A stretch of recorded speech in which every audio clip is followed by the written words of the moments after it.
In several of the world's most remote places, crews continued writing in their journals long after it became clear that something was going wrong.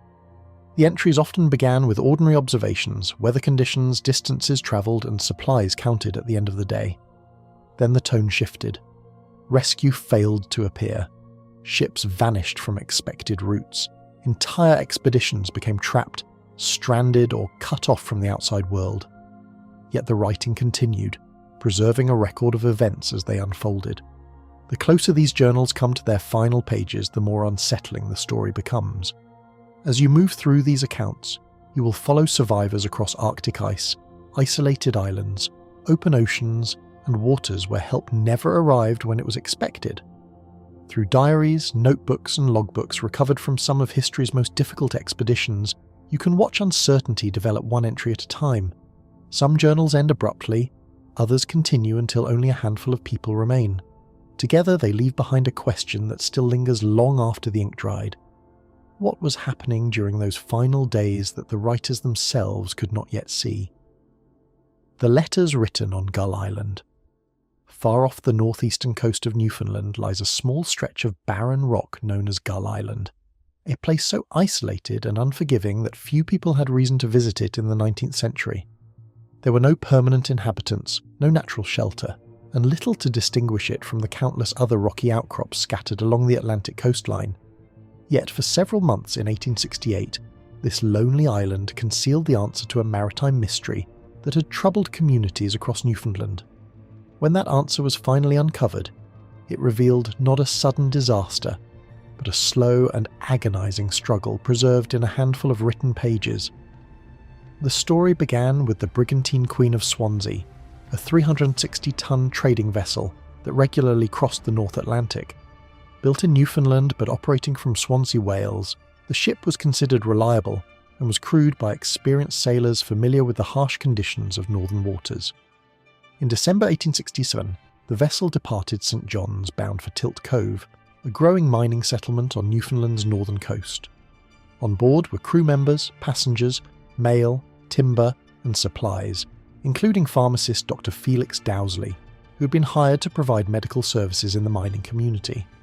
What should have been a relatively routine coastal voyage soon became something far more dangerous. Not long after leaving port on December 5th, the ship encountered severe winter weather. Powerful winds, rain, and snow battered the vessel for days, pushing it far from its intended route. The crew managed to keep the ship afloat through the storm, but the delay transformed what should have been a brief journey into an exhausting battle against the sea. By the time conditions improved, those aboard had already endured nearly a week of relentless motion, freezing spray, and uncertainty. Nevertheless, the Queen of Swansea survived the gale, and as it approached Notre Dame Bay on December 12th, there was every reason to believe the ordeal was nearly over. That confidence disappeared shortly before dawn. Hoping to reach Tilt Cove after days of delay, the vessel continued toward port despite worsening weather. As the ship entered the bay, a sudden snowstorm reduced visibility to almost nothing. Familiar landmarks vanished behind blowing snow, and the crew struggled to determine their position. At approximately 6 o'clock that morning, the Queen of Swansea struck Gull Island. The impact drove the ship onto the rocks and tore open its hull, sending seawater rushing below deck. Although the situation was desperate, a rope was secured between the vessel and shore, allowing all 15 people aboard to reach the island alive. For a brief moment, survival seemed possible. Several men returned to the stranded vessel to recover supplies, successfully bringing a spare sail ashore that could provide at least some protection from the elements. Then disaster struck a second time. Powerful waves tore the damaged brigantine free from the rocks and carried it back into the sea. 4 men remained aboard when it drifted away and disappeared into the storm. The 11 survivors left on Gull Island watched their only source of food, clothing and shelter vanish into the North Atlantic. The reality of their situation soon became impossible to ignore. Gull Island offered almost nothing that could sustain life. The exposed rock contained no trees, no meaningful vegetation, and no reliable source of fresh water. Snow could be collected and melted in their mouths, but doing so provided little nourishment while further lowering body temperature. The spare sail became their only shelter against freezing winds sweeping across the island. To make matters worse, nearby communities could sometimes be seen across the water when the weather cleared. Smoke rose from chimneys, and boats occasionally moved through the bay. Rescue appeared frustratingly close, yet remained entirely out of reach. As days passed, hunger and exhaustion began taking their toll. During this period, several castaways turned to writing. Among the few possessions saved from the wreck were ship's papers and a logbook protected inside a tin case. These documents would later become the most important surviving evidence of what occurred on the island. Captain John Owens recorded events in a practical and restrained manner, documenting dates and conditions with the discipline expected of a ship's master. His entries reveal little emotion, as though maintaining the ship's records remained part of his duty even after the ship itself was gone. The writings of Dr. Felix Dowsley tell a very different story. Rather than maintaining an official record, he wrote personal letters addressed to his wife, Margaret. These letters provide a rare glimpse into the deteriorating physical and mental state of the castaways. In a letter dated December 16th, Dowsley described sleeping on bare rock beneath the sailcloth and suffering severe pain in his swollen feet. He admitted that food was nowhere to be found and warned that without rescue, death seemed inevitable. Even at this early stage, only a few days into the ordeal, his words suggest that the survivors already understood how little chance they had. The letters grew increasingly bleak. On later days, Dowsley described weakening strength and an inability to do much beyond waiting. By Christmas Eve, 13 days after the wreck, he reported that all 11 survivors were still alive, though barely. They had survived entirely on snow gathered from the island and had received no meaningful assistance from passing vessels or nearby settlements. At some point while writing his final letter, he exhausted his supply of ink and reportedly completed portions of the message using his own blood. The image has become one of the most haunting details associated with the disaster. Even more disturbing are the questions raised by writings that no longer exist. Another survivor, William Hoskins, reportedly kept an account of events on the island, but those writings were later lost. Contemporary newspaper reports claimed that his account described discussions about drawing lots to determine who might be sacrificed so the others could survive. According to those reports, names were allegedly chosen, and William may have offered himself in place of his sister. Whether any such act ever occurred remains unknown. Dowsley's surviving letters never explicitly confirm these reports, but neither do they entirely dismiss darker possibilities. In one passage, he hinted that some realities of their situation had been left unwritten. The mystery remained unresolved for months. The Queen of Swansea had been presumed lost at sea, and no one realised survivors had reached Gull Island.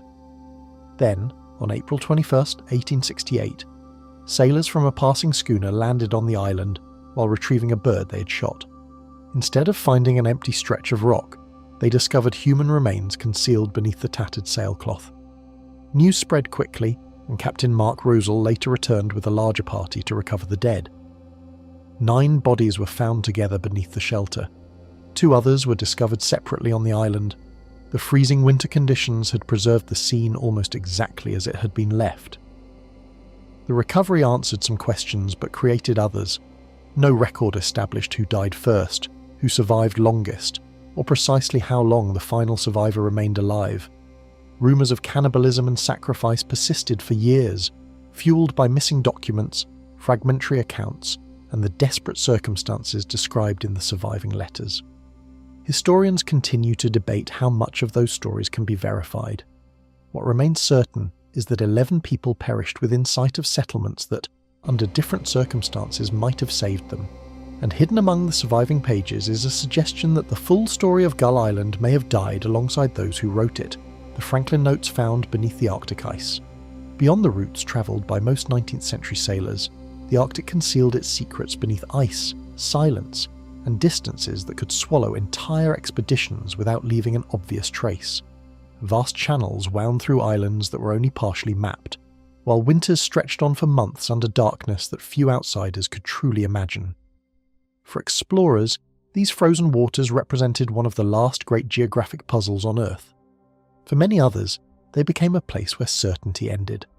Among the countless mysteries that emerged from the polar regions, few have endured longer than the disappearance of Sir John Franklin's expedition, a tragedy remembered not only for the men who vanished, but for the handful of written clues later recovered from a landscape that seemed determined to erase their story.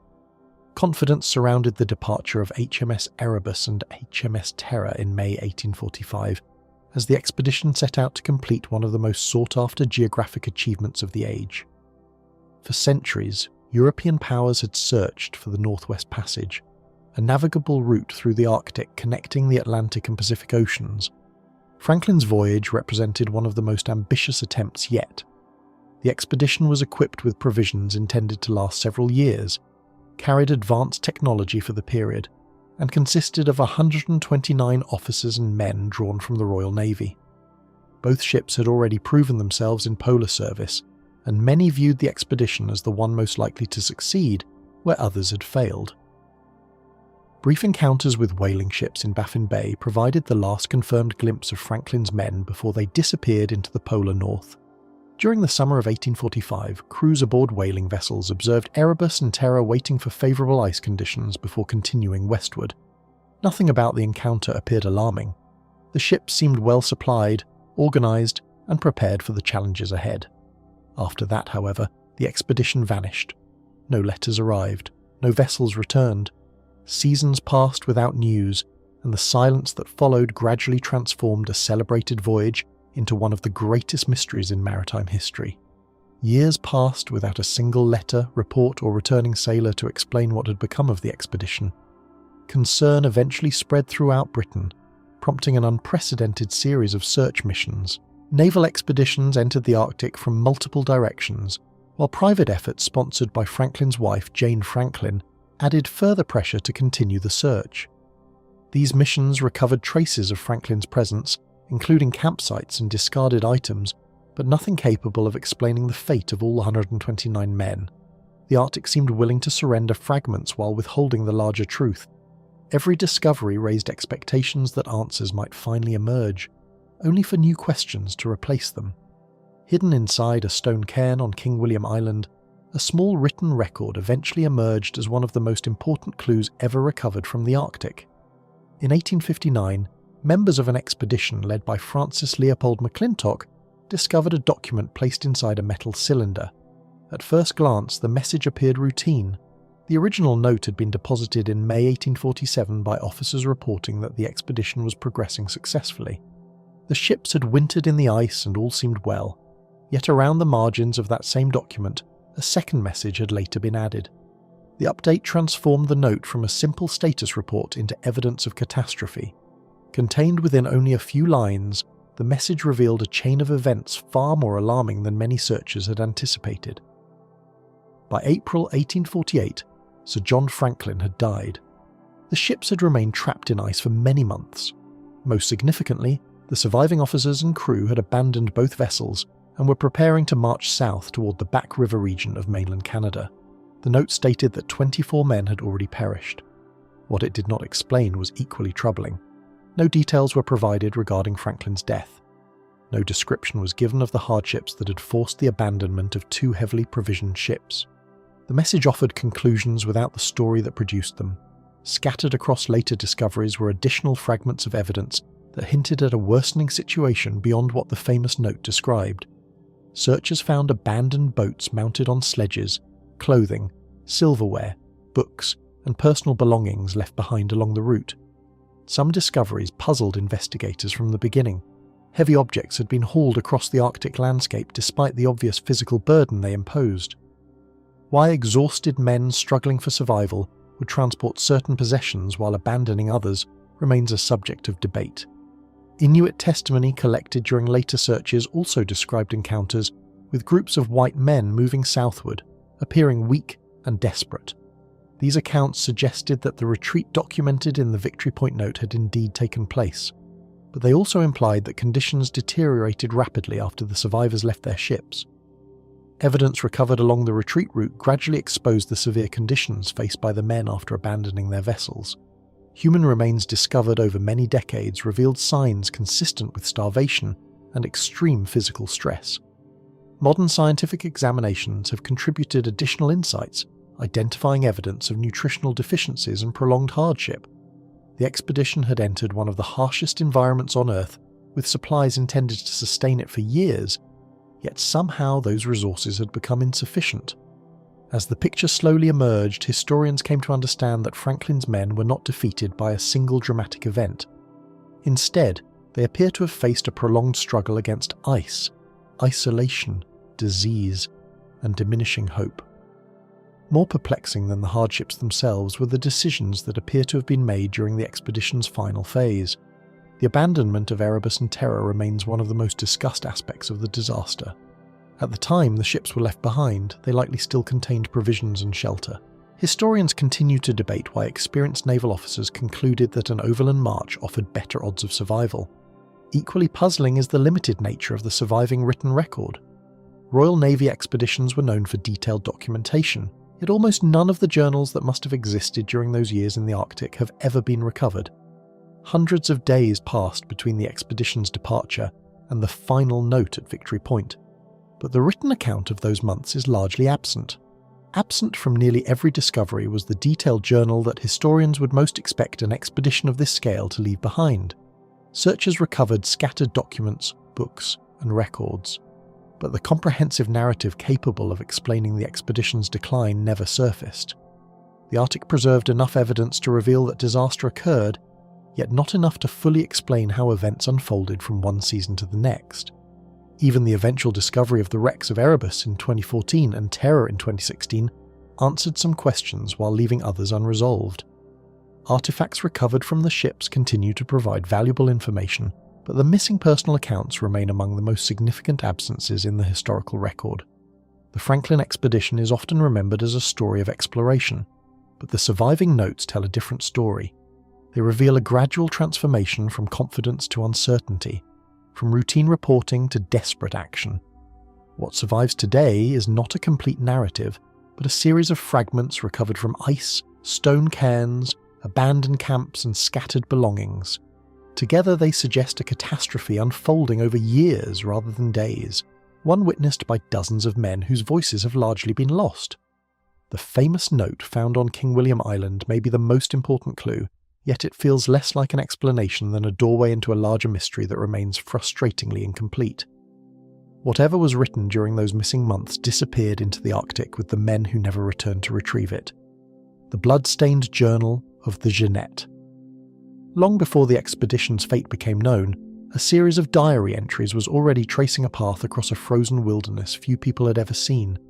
The pages would eventually be recovered thousands of miles from where the journey began, preserved as a remarkable record of endurance in one of the harshest environments on Earth. Unlike many maritime disasters, this story did not unfold in a matter of hours or days. It stretched across years, beginning with ambition and scientific optimism before descending into a slow struggle against ice, distance, hunger, and exhaustion. By the time the final entries were written, the journal had become something more than a record of exploration. It had become a witness to the gradual collapse of an expedition that refused to stop moving even after its ship was gone. Ambition lay at the heart of the USS Jeannette when it departed San Francisco in July 1879 in pursuit of the North Pole. The expedition was commanded by Lieutenant Commander George Washington DeLong of the United States Navy, and was funded largely through the support of newspaper owner James Gordon Bennett Jr. At the time, some explorers believed that an open polar sea might exist beyond the Arctic pack ice, a theory that encouraged increasingly bold attempts to push farther north than previous expeditions had managed. The Jeannette was selected and reinforced for Arctic service, carrying officers, sailors, engineers, scientific personnel, and provisions intended to support a prolonged mission. Those aboard expected hardship, but they also believed they were participating in an expedition that could reshape geographical knowledge. Trouble emerged not through a single dramatic storm but through the slow and relentless grip of Arctic pack ice. After entering the waters north of the Bering Strait, the Jeannette became trapped in September 1879. For most ships, becoming icebound was a temporary inconvenience. For DeLong's expedition, it became the defining event of the entire voyage. The vessel was soon unable to proceed under its own power, and the crew found themselves dependent upon the movements of the ice itself. Rather than navigating toward the pole, they were being carried wherever powerful Arctic currents decided to take them. Drifting helplessly across the polar region, the trapped vessel spent nearly 2 years carried wherever the ice chose to take it. During this period, life aboard settled into a strange routine. scientific observations continued, weather conditions were recorded, daily duties remained in place. Yet beneath that appearance of order was an unsettling reality. The expedition was no longer controlling its own course. Every mile travelled occurred because the ice moved, not because the crew commanded it. De Long continued keeping detailed records throughout this period, documenting not only the expedition's progress, but also the shifting moods and challenges faced by the men. The Arctic transformed the ship into a drifting outpost, isolated from the rest of the world by vast distances and a landscape that changed constantly around them. As months became years, the ice revealed both its beauty and its danger. Towering pressure ridges rose where massive sheets collided. Temperatures plunged far below freezing for extended periods. Darkness consumed much of the winter. Despite these hardships, the crew survived remarkably well. Hunting parties occasionally supplemented provisions with fresh meat, helping to reduce some of the health problems that had plagued earlier polar expeditions. Nevertheless, uncertainty remained a constant companion. No one aboard knew whether the ship would eventually escape the ice or whether it would remain trapped indefinitely. Mounting pressure beneath the frozen surface finally brought the expedition's floating refuge to a violent end. In June 1881, after nearly 2 years imprisoned within the pack ice, the forces surrounding the vessel intensified dramatically. The ice began squeezing the hull with tremendous power. Timbers groaned, cracks appeared. The reinforced ship that had survived years in the Arctic was no match for the pressure exerted by moving ice fields. On June 12th, the Jeannette was crushed beyond recovery and sank beneath the Arctic Ocean. The expedition's original objective vanished with it. Unlike many Arctic disasters, the most revealing chapter of this story began only after the ship itself had disappeared.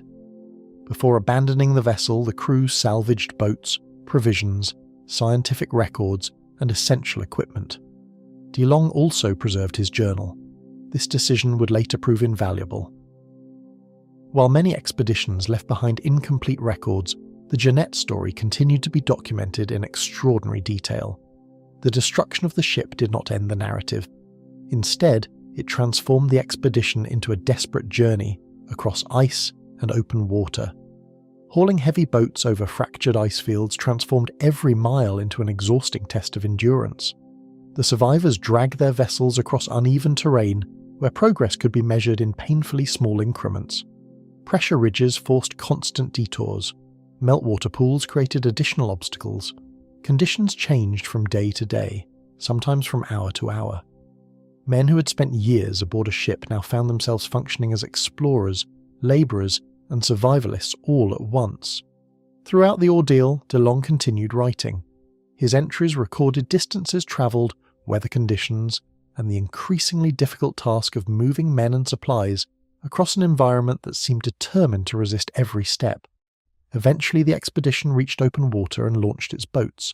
For a time, this development offered hope. After years trapped in ice, the possibility of reaching Siberia appeared realistic. Yet even this achievement brought new dangers. The Arctic Ocean remained unpredictable, and storms threatened the small boats carrying the survivors. During severe weather, the expedition became separated. Some groups managed to reach safety, others vanished temporarily from view. Communication between the parties became impossible, leaving each group uncertain about the fate of the others. Arrival at open water offered a brief glimpse of hope before geography and circumstance combined to create new dangers. De Long's group eventually entered the Lena Delta region of northern Siberia, a sprawling landscape of waterways, marshes, and isolated channels. By this stage, supplies were dwindling rapidly. Distances that appeared manageable on maps became overwhelming when crossed on foot under extreme conditions. The men were physically weakened after years of hardship, and each additional mile demanded greater effort than the last. What had once been a disciplined Arctic expedition was becoming a desperate struggle simply to remain alive. Gradually, the surviving journal shifted from documenting an expedition to recording a struggle against starvation and exhaustion. The entries became increasingly focused on immediate concerns. Food shortages dominated daily life. Physical weakness spread through the group. Progress slowed. Men who had endured years of polar conditions now faced the possibility that they might not survive the final stage of their journey. De Long remained committed to maintaining his records despite these circumstances. His journal preserves not dramatic speeches or grand reflections, but something arguably more powerful, a detailed account of human endurance steadily approaching its limits. Among the most haunting aspects of the surviving record is the contrast between its tone and its circumstances. Even as conditions deteriorated, DeLong continued documenting events with remarkable discipline. Distances were measured, locations were recorded, observations remained careful and methodical. Yet behind these factual entries, readers can sense the worsening reality confronting the group. The journal reveals a leader determined to fulfill his responsibilities even as survival became increasingly uncertain. Hidden within the remote reaches of the Lena Delta, the final evidence of the expedition waited months to be discovered. DeLong and several companions eventually succumbed to starvation and exposure in October 1881. When search parties later located their remains, they also recovered the journal. The pages had survived conditions that had claimed the lives of the men who carried them. Some accounts describe portions of the recovered record as stained by blood, a detail that contributed to the journal's enduring reputation. More important than the condition of the pages, however, was what they contained. They preserved a nearly continuous account of an expedition from its hopeful beginning to its tragic conclusion. The recovery of the journal provided historians with something rare in the history of polar exploration.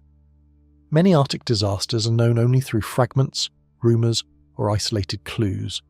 The Jeannette expedition left behind a detailed written trail that allows modern readers to follow events almost day by day. Yet even with this remarkable record, certain questions remain beyond recovery. Journals can document movements, weather, and decisions, but they cannot preserve every thought, conversation, or fear experienced by those living through a catastrophe. Some parts of the story inevitably disappeared alongside the men themselves. DeLong's journal survived to document the expedition's decline, yet the final hours of the men behind its pages remain unknown. The notebook found inside the Kursk, and inside the Ruhr, nearly 350 feet beneath the surface of the Barents Sea, darkness concealed a disaster that no one above could yet fully understand. The seabed in this region is cold, remote, and largely unchanged by the passing of time, making it an unlikely place for one of the most closely watched naval tragedies of the modern era. Unlike the Arctic expeditions that vanished into the wilderness over the years, this story unfolded within a matter of hours inside a steel vessel resting on the ocean floor. What eventually emerged from the wreck was not a lengthy journal or a collection of letters, but a brief handwritten note that preserved one of the last known accounts from inside the submarine. The message was short, yet it transformed the disaster from a mystery of machinery into a story about the men who survived the initial catastrophe. Regarded as one of the most formidable submarines in the Russian Navy, the Kursk entered a major fleet exercise in August 2000 with little reason to expect catastrophe. Commissioned in the 1990s, the vessel belonged to the Oscar II class of nuclear-powered cruise missile submarines and was among the largest submarines in service anywhere in the world. Measuring more than 500 feet in length and designed to withstand significant damage, the Kursk symbolized the strength and modernization of the post-Soviet Russian Navy. Its crew consisted of 118 officers and sailors, many of whom were experienced submariners familiar with demanding operations beneath the sea. The exercise scheduled for August 12 was intended to demonstrate naval readiness, not to become the setting for a disaster that would capture international attention. Moments into what should have been a routine training operation, a sudden explosion shattered the normal rhythm of events aboard the submarine. Investigations later concluded that a faulty practice torpedo likely triggered the initial blast inside the vessel's forward torpedo compartment. The explosion was powerful, but it was not the event that doomed the submarine. Approximately 2 minutes later, a far larger explosion occurred when additional torpedoes detonated. Seismic monitoring stations thousands of miles away detected the shockwave. Within seconds, the forward sections of the submarine suffered catastrophic damage.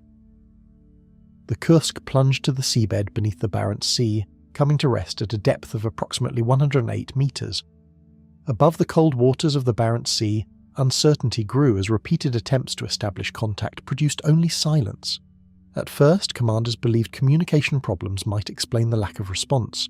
Submarines occasionally experienced technical difficulties, and exercises often involved periods of radio silence. As more time passed, however, concern intensified.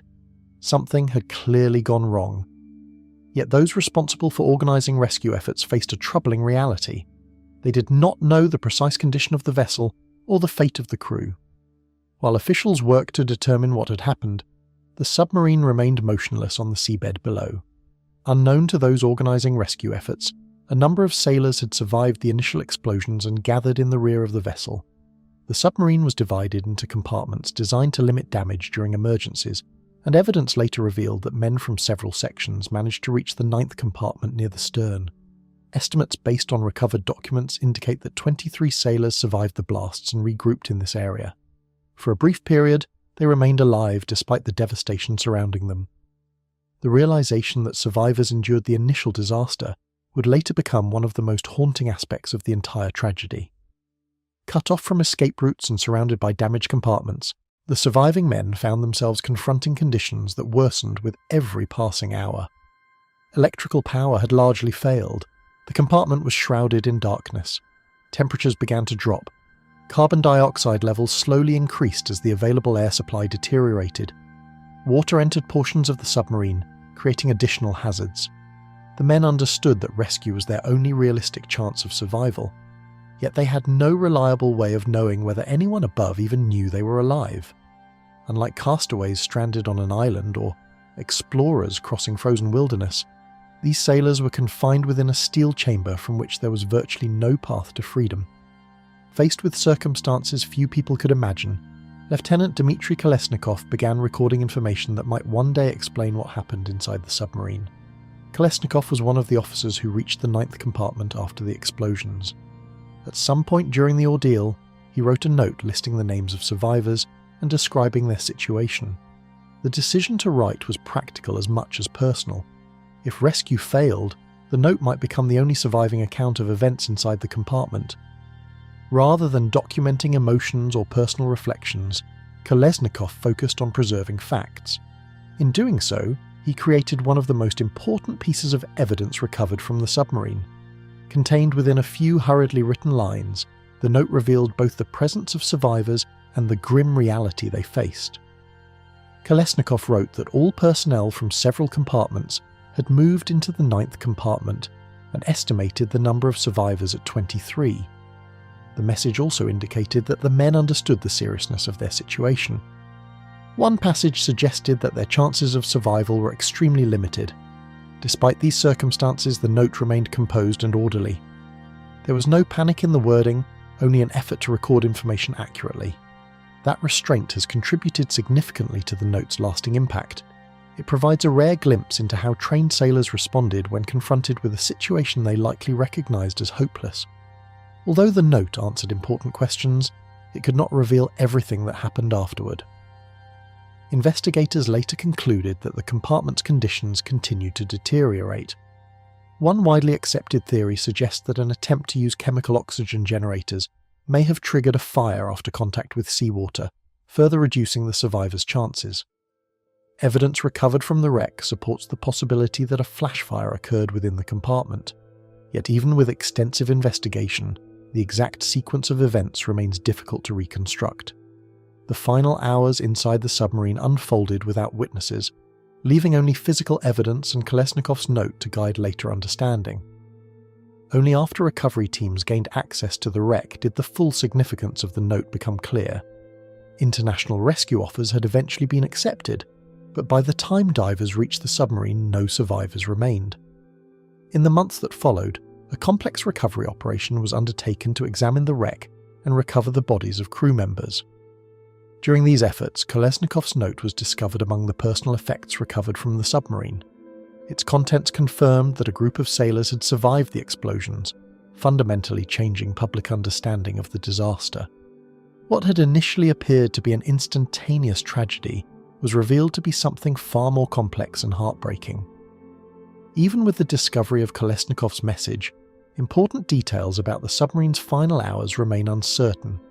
The note establishes who survived the explosions and where they gathered, but it cannot fully explain what they discussed, how they spent their remaining time, or what they believed rescue efforts might accomplish. Historians, naval analysts, and investigators have reconstructed much of the disaster through forensic evidence and technical analysis, yet some aspects remain beyond recovery. The compartment that briefly sheltered the survivors preserved traces of their presence, but not every thought, conversation, or decision made in the darkness. The Kursk disaster is often remembered through discussions of torpedoes, naval procedures, and rescue operations, yet the notebook found inside the submarine offers a more personal perspective. It shifts attention away from machinery and toward the individuals trapped within it. The note survived because one officer chose to document what he knew while time remained. Decades later, those few lines continue to serve as a final connection to a group of sailors who endured circumstances few people could imagine, deep beneath the surface of a sea that concealed their fate from the world above. The note survived the darkness of the Kursk, but the moments that followed its final words never surfaced from the depths, the journal that recorded a mutiny. At first glance, the scattered coral islands of the Hauptmann Abrolhos seem too small and isolated to have witnessed one of the most disturbing episodes in maritime history.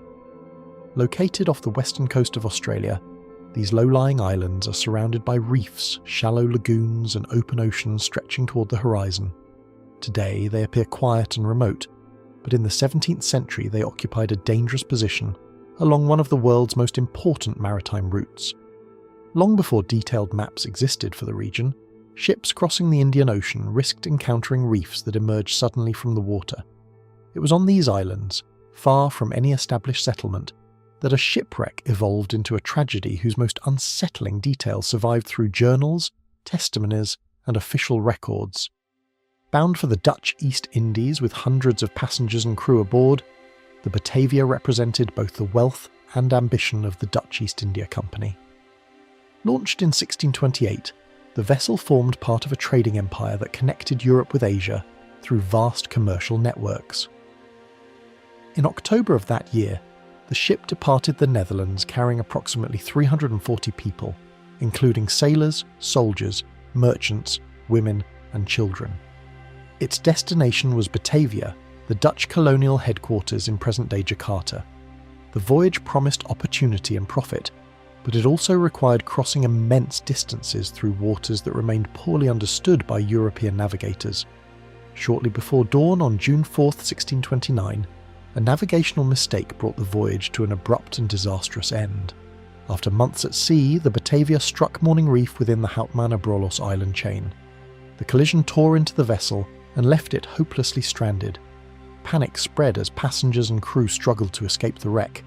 Boats ferried people from the damaged ship to nearby islands, and over the following hours hundreds of castaways found themselves scattered across barren stretches of coral and sand. Despite the shock of the disaster, many initially believed the worst was over. They had escaped drowning and reached land alive. Faced with limited resources and no immediate prospect of rescue, Francisco Pelsayert departed the islands in search of assistance. As the senior company official aboard the Batavia, he understood the seriousness of the situation. Fresh water was scarce, food supplies were limited, and the islands offered little support for a large population of stranded people. Accompanied by a small group, Pelsayer undertook a remarkable voyage to seek help, eventually reaching Batavia after crossing a vast stretch of ocean in an open boat. His departure was intended to save those left behind, but it also removed the strongest source of authority from the islands at precisely the moment when stability was most needed. Left behind among the survivors was Geronimus Cornelis, a former apothecary whose role in the disaster was only beginning to unfold. Before the wreck, Cornelis had already been associated with a plot involving mutiny against the ship's leadership. The wreck disrupted those plans, but it did not eliminate the ambitions behind them. With Pelsayert gone and formal authority weakened, Cornelis found himself in a position to exert influence over the stranded population. The castaways faced uncertainty, isolation, and fear, conditions that created opportunities for manipulation. At first, little about the situation would have appeared unusual. Survivors organised themselves, searched for resources, and waited for the possibility of rescue. Subtle signs of unrest appeared long before most survivors understood how dangerous their situation had become. Certain individuals disappeared under suspicious circumstances. Explanations were offered, but questions lingered. Resources remained scarce, and tensions grew as people competed for access to necessities. Cornelis gradually gathered loyal supporters around him, while extending his influence over daily life on the islands. Later testimonies suggest that many castaways failed to recognize the scale of the threat developing around them. The immediate concerns of food, water, and shelter occupied most of their attention. Meanwhile, a far more dangerous struggle was taking shape. Gradually, the disappearances, accusations, and killings formed a pattern that could no longer be dismissed as misfortune. Historical records indicate that Cornelis and his followers began eliminating individuals they viewed as obstacles. Some victims were lured away and murdered, others were attacked outright. The violence expanded beyond isolated incidents and became systematic. Men, women, and children fell victim to a campaign designed to consolidate control over the survivor camps. The islands that had initially offered refuge from the sea became places where fear dictated daily life. Survivors could not simply leave. The surrounding ocean remained an obstacle as formidable as any prison wall. What makes the Batavia story particularly unusual is the extent to which these events were documented. Unlike many shipwreck tragedies, the violence that followed generated a substantial written record. Official investigations, witness statements, confessions, and journals preserve details of what occurred. These sources reveal that Cornelis sought not merely survival, but power. According to surviving accounts, he envisioned controlling the islands until rescue arrived, after which he hoped to seize a ship and continue his plans elsewhere. The killings were not random acts born solely of desperation. They formed part of an organised effort to remove opposition and maintain authority. Separated from the main survivor camp, a smaller group led by Wiebe Hayes began preparing for a threat unlike any they had anticipated after the wreck. Hayes was a soldier who, along with several companions, had been sent to search for water on nearby islands. In doing so, they became physically separated from Cornelis's faction. This distance proved crucial. As reports of violence spread, Hayes and his men recognized the danger and organized defenses. What followed was not merely a struggle for survival, but a conflict between rival groups of castaways. Makeshift fortifications were constructed, weapons were prepared, and the islands became the setting for a confrontation few could have imagined when the Batavia first struck the reef. Remarkably, Hayes and his followers succeeded in resisting repeated attacks. Historical evidence suggests that their defensive efforts prevented further bloodshed on an even greater scale. By this stage, the castaways were no longer united by a common disaster. They had become divided into opposing factions, each aware that the outcome could determine whether they lived or died. The transformation was extraordinary. A shipwreck that began as a maritime emergency had evolved into organised violence, armed resistance, and a struggle for control over isolated islands in the Indian Ocean. By the time a rescue vessel finally returned to the islands, the crisis waiting ashore had taken a far darker turn than anyone expected. Pelsert's return brought an end to Cornelis's control, but it also revealed the full extent of what had occurred during his absence. Investigations began almost immediately.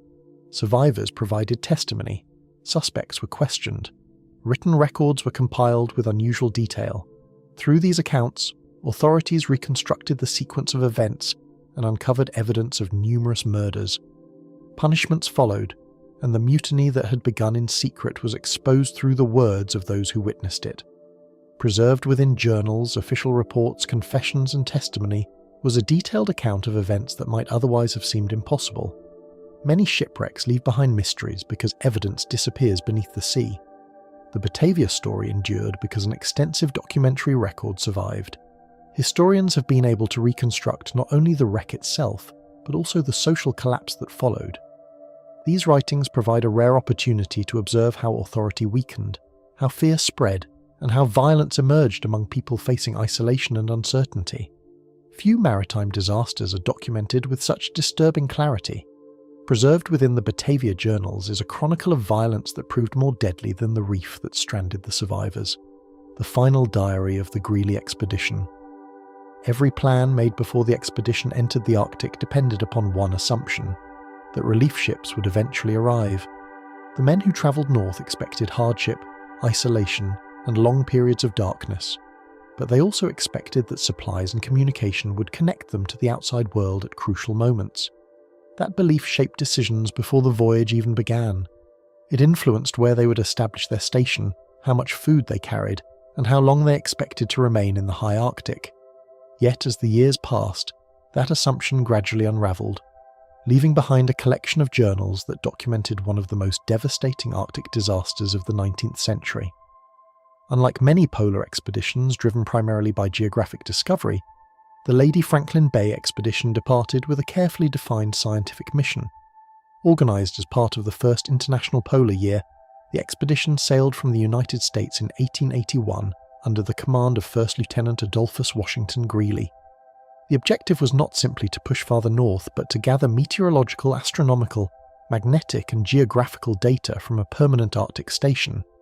Scientific observations would be conducted over an extended period, contributing to an international effort to better understand the polar environment.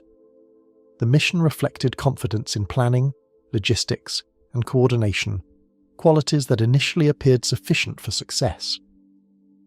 Upon reaching northern Greenland, the expedition established itself at Fort Conger, a station previously used by British Arctic explorer George Nares.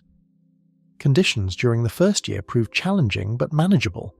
Scientific work proceeded as intended, and the expedition achieved several notable accomplishments. Members of the party conducted surveys, gathered extensive environmental data, and participated in sledging journeys that expanded knowledge of the region. During one expedition, Lieutenant James Booth Lockwood and Sergeant David Legge reached a record northern latitude for the time. From the perspective of scientific achievement, the mission appeared to be progressing remarkably well. Expectations of regular resupply began to unravel when the ships assigned to support the expedition failed to arrive as planned. Under the expedition's original framework, supply vessels were expected to replenish provisions and maintain contact. The first relief effort encountered difficulties and was unable to reach Fort Conger. A second attempt the following year met similar obstacles. Sea ice, weather conditions, and navigational challenges repeatedly interfered with plans that seemed reliable on paper. For the men stationed in the Arctic, these failures introduced a growing sense of uncertainty. The scientific work continued, but questions about food and future support increasingly occupied their thoughts. Obeying instructions established before the voyage began, Adolphus Greely eventually abandoned Fort Conger and turned southward. The standing orders were clear. If relief failed to arrive after a specified period, the expedition was to move toward a location where supplies were expected to be available. In August 1883, Greely and his men departed their station and began a difficult journey south. They transported boats, equipment, scientific records, and provisions through an environment already becoming more hostile with the approach of winter. The decision represented a turning point. Rather than waiting indefinitely at Fort Conger, the expedition placed its hopes in reaching caches and support points established farther south. Sheltered only by makeshift structures and diminishing provisions, the expedition settled into an increasingly precarious existence at Camp Clay. Located near Cape Sabine, the camp was never intended to support a large group for an extended period. To the expedition's dismay, expected food stores were either insufficient or inaccessible. The men soon realised that the supplies available to them fell far short of what was required to survive an Arctic winter. Unlike earlier periods of the expedition, there were few opportunities for exploration or scientific work. Survival itself became the central concern. Every calculation revolved around food, fuel, and the possibility that rescue might still arrive before conditions became catastrophic. Reflections preserved in the surviving journals reveal how optimism gradually gave way to uncertainty as the months passed. Early entries focused on weather observations, daily routines, and practical concerns. Over time, however, the tone began to change. Writers increasingly recorded shortages, concerns about health, and discussions regarding dwindling resources. The journals remain remarkable for their restraint. Rather than dramatic declarations of despair, many entries describe conditions in factual terms. Yet beneath the measured language lies a growing awareness that the situation was becoming increasingly dangerous. The expedition had entered a period where hope remained present, but confidence was beginning to disappear. Winter intensified the pressure on the camp in ways that extended far beyond hunger. The men remained confined to a narrow stretch of frozen coastline, surrounded by darkness, ice, and uncertainty. News from the outside world was non-existent. No one knew whether rescue ships had been delayed, destroyed, or simply unable to reach them. Journal entries increasingly reflected a routine dominated by waiting. Weather observations continued whenever possible, but scientific work that had once defined the expedition now seemed secondary to more immediate concerns. Conversations returned repeatedly to food supplies, possible rescue, and the difficult calculations required to make provisions last. The future narrowed until it was measured largely in days of rations remaining. Reduced rations soon transformed every daily decision into a calculation about survival. Food became scarce enough that the men consumed whatever resources they could obtain. Hunting opportunities were limited and unreliable, often yielding little despite considerable effort. Small birds, seals, shrimp, seaweed, and scraps of preserved provisions became increasingly important. Official ration scales were repeatedly reduced as Greeley attempted to stretch supplies across an unknown period. Journal entries recorded these reductions with an almost administrative tone, yet their consequences were severe. Men who had spent years performing difficult Arctic travel now struggled with tasks that once required little effort. Physical strength diminished steadily, and even routine movement consumed valuable energy. As shortages deepened, the effects of malnutrition became impossible to ignore. Symptoms associated with starvation and scurvy appeared throughout the camp. Weakness spread among the expedition members. Swollen limbs, persistent fatigue, dizziness, and physical pain became increasingly common. Dr. Octave Pavy and other members of the party attempted to manage health problems with the limited resources available, but there was little they could do to reverse the underlying cause. The journals document these changes not through dramatic descriptions, but through observations of declining capability. Men who had once participated in record-setting Arctic journeys now found themselves unable to travel significant distances or perform sustained labour. Psychological strain accompanied the physical decline. The camp grew quieter as conditions worsened. Journal entries reveal increasing concern regarding morale, discipline, and emotional endurance. Some men withdrew from social interaction. Others struggled to maintain routines that had once provided structure and purpose. The darkness, isolation, and constant uncertainty amplified every setback. Hope did not disappear suddenly. Instead, it eroded gradually as each passing week failed to bring evidence that rescue was approaching. The expedition had been organised around the expectation that support would eventually arrive. By early 1884, many of the men were confronting the possibility that this expectation might have been misplaced. Deaths began reducing the expedition's numbers with increasing frequency. Each loss carried practical as well as emotional consequences. Fewer men remained capable of gathering resources, maintaining shelters, or assisting those who had become too weak to care for themselves. Journal entries recorded the deaths, with a mixture of military formality and personal sorrow. The writers rarely indulged in overt emotion, yet the cumulative effect is unmistakable. The records reveal a community slowly shrinking under pressures it could no longer resist. Every death reinforced the reality that time was running out, while every day without rescue deepened the sense of isolation surrounding the camp.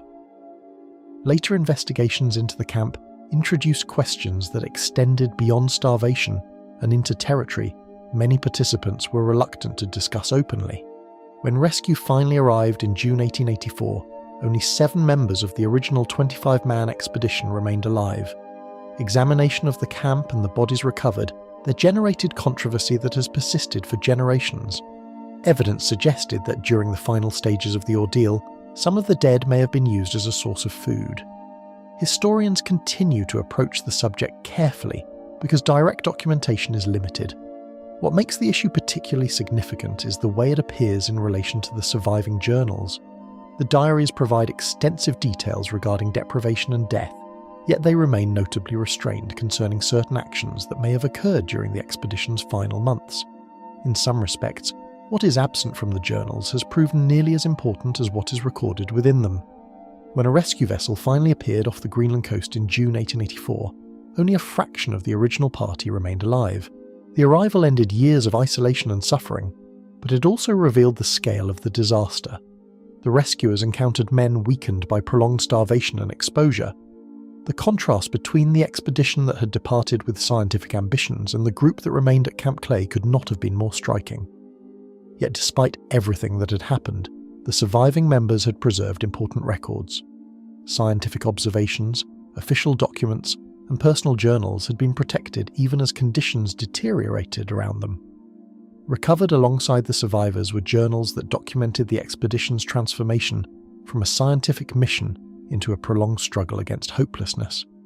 These writings allow historians to follow the gradual progression of the disaster in a way few Arctic tragedies permit. They reveal not a sudden catastrophe, but a slow erosion of certainty. Each missed supply ship altered expectations. Each reduction in rations narrowed possibilities. Each death changed the atmosphere within the camp. Through these entries, modern readers can observe how an expedition dedicated to knowledge became consumed by the basic challenge of staying alive. The journals preserve facts, observations, and decisions, but they also reveal something deeper: the psychological weight of waiting for relief that repeatedly failed to arrive. Contained within the Greely diaries is a record of how waiting for rescue became its own form of hardship long before the expedition finally came to an end. The last writings from the Karluk. Carried steadily westward by Arctic ice, the Karluk spent months drifting through a landscape that cared little about the plans of those aboard. Unlike ships that disappeared suddenly into storms or vessels destroyed in a single moment of catastrophe, the Karluk entered a long and visible decline. Day after day, the ice transported the ship farther from where its crew intended to be, transforming an expedition vessel into a passenger of the Arctic itself. Those aboard could observe the change taking place around them, yet there was little they could do to stop it. By the time the disaster reached its conclusion, journals kept by crew members and expedition participants would become some of the most important records of a tragedy that unfolded not in one place, but across an ever-expanding section of the polar world. Selected to serve as the flagship of the Canadian Arctic expedition, the Karluk departed in 1913 as part of an ambitious scientific undertaking. The expedition had been organised under the leadership of Vilhjalmur Stephenson, whose goals included exploring regions of the Arctic that remained poorly understood while conducting scientific research across the far north. Although the Karluk was not originally built for polar exploration, it had previously operated in northern waters and was adapted for the voyage. Scientists, sailors, hunters, and support personnel boarded the vessel with expectations of discovery rather than disaster. Like many Arctic expeditions of the era, the mission combined scientific ambition with confidence that careful planning could overcome environmental challenges. Dependence upon the surrounding ice increased dramatically once the vessel became trapped north of Alaska. During August 1913, the Karluk became caught in pack ice that prevented normal navigation. Such situations were not entirely uncommon in Arctic exploration, but they were rarely welcome. At first, there remained hope that changing conditions would free the ship. Instead, the opposite occurred. The ice tightened around the vessel and began carrying it westward. The expedition's intended route became increasingly irrelevant as natural forces assumed control of the journey. Journal entries from this period reveal growing awareness that circumstances were changing. The Arctic was no longer simply an environment through which the expedition travelled. It had become the force determining where the expedition would go. Months passed as the ship drifted farther from its planned course. Life aboard continued in a strange state of uncertainty. Scientific observations were still conducted. Daily routines remained in place. Hunting parties occasionally attempted to supplement supplies. Yet beneath this appearance of normality was a growing realization that the expedition was becoming increasingly vulnerable. The ice showed little sign of releasing its grip, and every mile of drift carried the ship deeper into isolation. Those aboard could watch familiar plans becoming less realistic with each passing week. The drift created a peculiar form of captivity. Unlike explorers stranded at a fixed location, the crew of the Karluk remained in constant motion while possessing almost no control over their direction. Journal entries recorded changing positions, shifting ice conditions, and weather observations, all of which confirmed that the ship was being carried steadily westward. The movement itself offered no comfort. Every new position often represented greater distance from expected support and increasing uncertainty regarding future options. The Arctic was transporting the expedition somewhere, but no one aboard could say with confidence where the journey would end. As autumn gave way to winter, the environment surrounding the vessel became increasingly hostile. Temperatures dropped. Daylight diminished. Hunting opportunities became less predictable. Although Captain Robert Bartlett worked to maintain discipline and routine, the practical realities of the situation were difficult to ignore. Crew members understood that the ship had become dependent upon the stability of the ice surrounding it.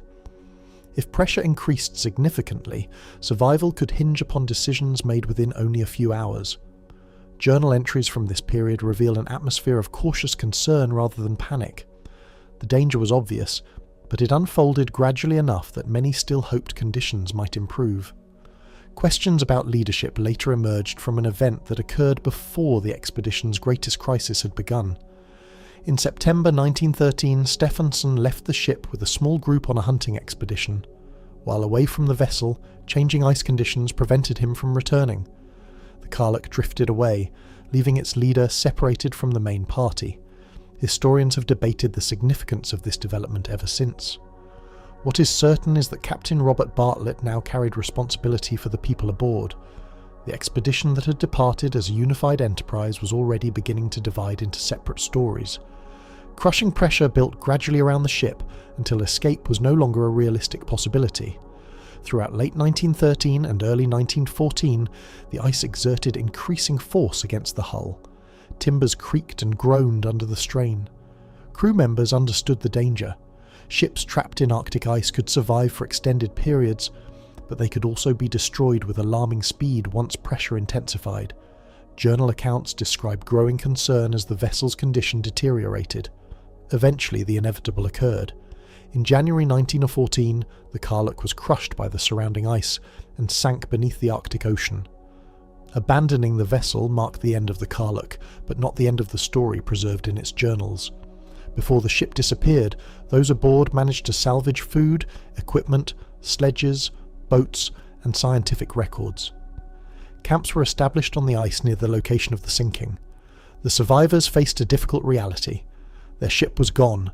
They were hundreds of miles from reliable assistance, and the Arctic winter remained firmly in control of the environment around them. Yet even in these circumstances, writing continued. Diaries and journals remained active, recording events as the survivors attempted to determine their next course of action.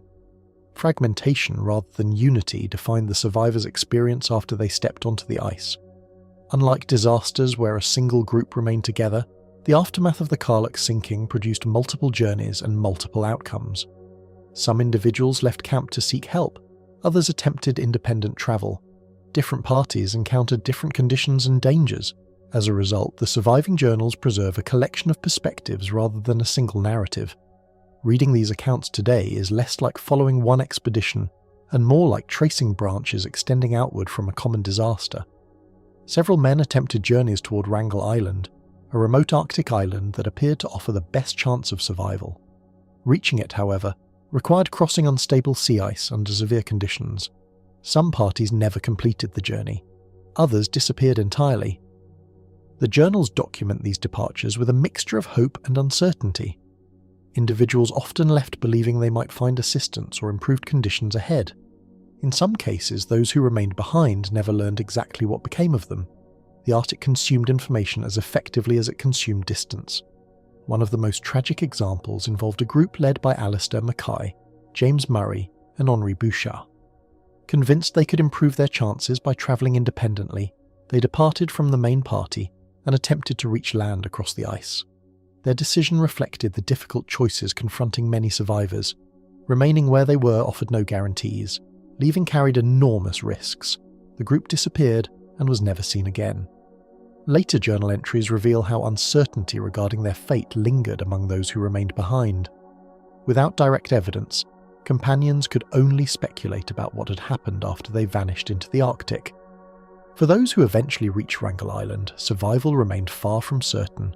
Supplies were limited, weather conditions remained severe, and communication with the outside world was impossible. Yet the island offered something the drifting ice never could: a stable location. Survivors established camps, hunted when opportunities arose, and attempted to maintain routines while waiting for news. Journal entries from this period often focus on practical matters such as food, shelter, and weather, but beneath those observations lies a persistent concern regarding rescue. Every passing week raised new questions. Had Bartlett reached civilization? Did anyone know where they were? Was assistance actually coming? Seeking assistance from beyond the frozen horizon, Captain Robert Bartlett embarked on a journey few others would have attempted. Recognizing that outside help represented the survivors' best chance, Bartlett and an Inuit hunter named Kataktovik began traveling across ice and land towards Siberia. The route required extraordinary endurance and navigation through some of the most difficult terrain in the region. Unlike the desperate marches described in other Arctic disasters, Bartlett's journey served a different purpose. It was not an attempt to save himself alone, but an effort to bring rescue to those left behind.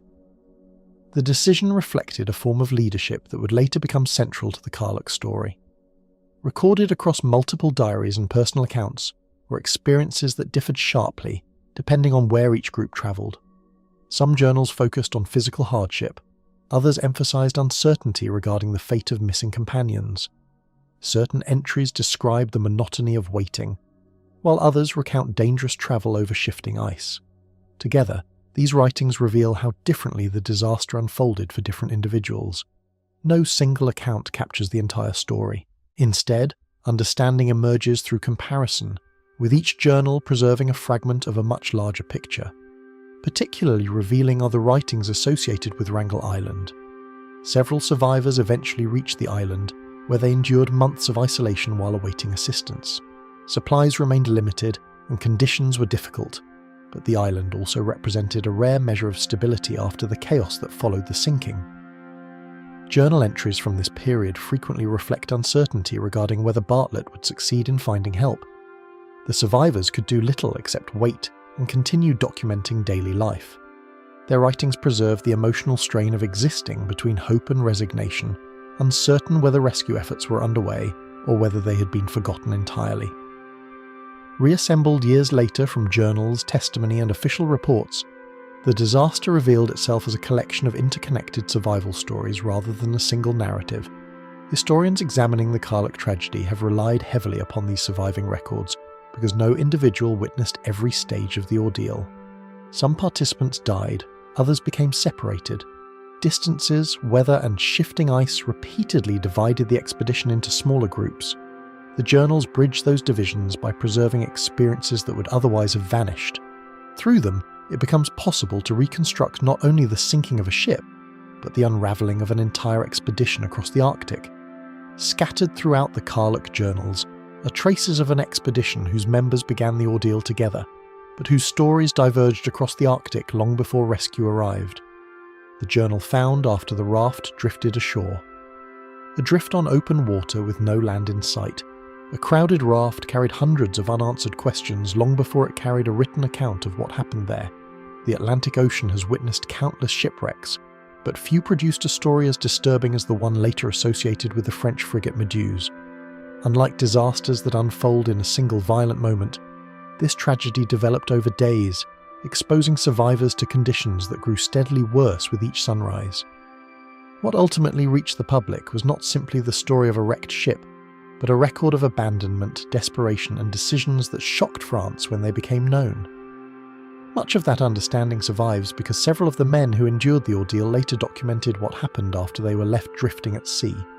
Commissioned during a politically sensitive period for post-Napoleonic France, the frigate Méduse sailed toward West Africa in 1816 with officials, soldiers, settlers, and crew aboard. France had recently regained control of Senegal following the end of the Napoleonic Wars, and the voyage formed part of a broader effort to re-establish French authority in the region. On board were more than 400 people representing different backgrounds and responsibilities. The mission carried political significance, and expectations surrounding the voyage were high. Yet concerns emerged even before disaster struck. The captain, Hugues de Roy de Chaumaret, had spent many years away from active naval service and lacked recent experience commanding a vessel under such conditions. Navigation errors gradually placed the vessel in a position from which recovery became increasingly difficult. As the Méduse approached the coast of present-day Mauritania, decisions regarding navigation drew criticism from some officers aboard. The ship sailed dangerously close to the African coast, entering waters where hidden hazards threatened vessels unfamiliar with the region. On July 2, 1816, the frigate ran aground on the bank of Arguin, a shallow area notorious for shipwrecks. Efforts to free the vessel failed. As days passed, it became increasingly clear that the Méduse could not be saved. Attention shifted from preserving the ship to evacuating the people aboard. Faced with the prospect of evacuating more people than the available boats could accommodate, officers turned to an improvised solution. A large raft was constructed using timber and materials salvaged from the ship. The structure measured roughly 65 feet long and 23 feet wide, providing a platform capable of supporting a substantial number of people. Yet from the beginning, the arrangement was deeply flawed. The raft lacked many of the features necessary for a prolonged journey. It sat low in the water, offered little protection from the elements, and was dangerously overcrowded. Nevertheless, approximately 147 men and 1 woman were placed aboard it. The expectation was that the raft would be towed behind the lifeboats until everyone reached safety. Everything changed once the connection between the raft and the boats was severed. The exact circumstances surrounding the decision remained controversial, but the result was undeniable. The tow lines were cut or released, and the raft was abandoned to the ocean. Those aboard watched as the boats carrying officers, officials, and other passengers moved away. What had begun as an evacuation suddenly became a struggle for survival, without meaningful control over direction, speed, or destination. The people left behind possessed only limited supplies, little fresh water, and virtually no shelter from sun, wind, or waves. They were no longer participants in a rescue operation. They had become castaways adrift at sea. Deprivation took hold with alarming speed, as those aboard confronted exposure, thirst, and the instability of the overcrowded platform beneath them. Waves repeatedly washed across the raft, soaking those aboard and sweeping some into the sea. Food supplies were inadequate from the outset. Fresh water quickly disappeared. Tensions rose as exhaustion and fear spread through the group. According to later accounts, the first nights were particularly chaotic. Panic, confusion, and violent confrontations erupted among survivors struggling to secure space and resources.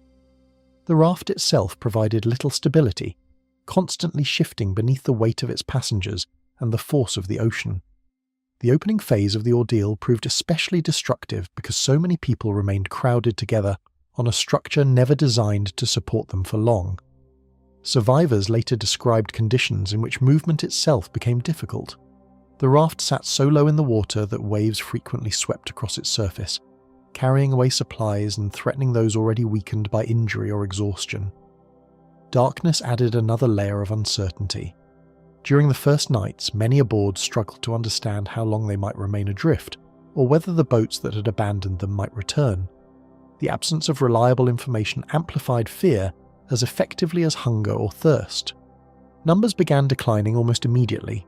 Some individuals were lost to the sea, others succumbed to injuries sustained during the wreck or the evacuation.